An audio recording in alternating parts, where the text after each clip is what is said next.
ப்ரெஸ்ஸெல்லாம் பார்த்து ஓடிடுறேன் அப்படி இப்படின்னுட்டுன்னு, வேகமாக நடக்கிறேன்னுட்டுன்னு.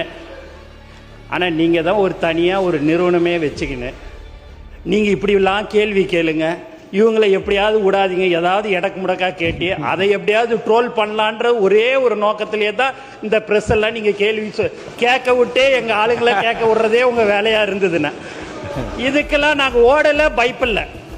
நாங்கள் எதுவாக இருந்தாலும் எங்கள் முதலமைச்சருடைய பாணியில் நாங்கள் எதுவாக இருந்தாலும் சாதித்து காட்டுறது மட்டும்தான் எங்களுடைய நோக்கமாக இருந்தது.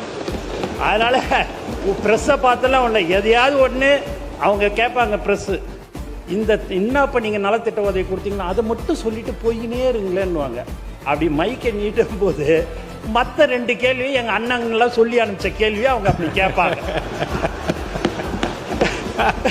அதில் எந்த மாற்று கருத்தும் கிடையாது. இல்லைன்னா ப்ரெஸ் எல்லாமே நண்பர்கள், நல்லவர்கள், எல்லாருமே அவங்கள நம்ம தப்புலாம் வந்து சொல்லலை. இன்னும் இருந்தாலும் ஒரு 70-75 வருஷம் 50 வருஷமாக உங்களோடையே அவங்க ட்ராவல் பண்ணிட்டாங்க. இப்போ எங்களோட இனிமேல் இப்படி தான் ட்ராவல் பண்ணுறாங்க. அதனால் எங்களுக்கு அந்த பயம்லாம் இல்லைன்னு. எதுக்கு தேவையில்லாமல் எதுவும் பேசக்கூடாது, போனால் வேலையை முடிக்கணும், மக்களுக்கு என்ன தேவையோ அது செய்யணுன்றது எங்கள் முதலமைச்சருடைய அறிவுறுத்தல். அதுபடி நாங்கள் இருந்துன்னு இருக்கிறேன்னு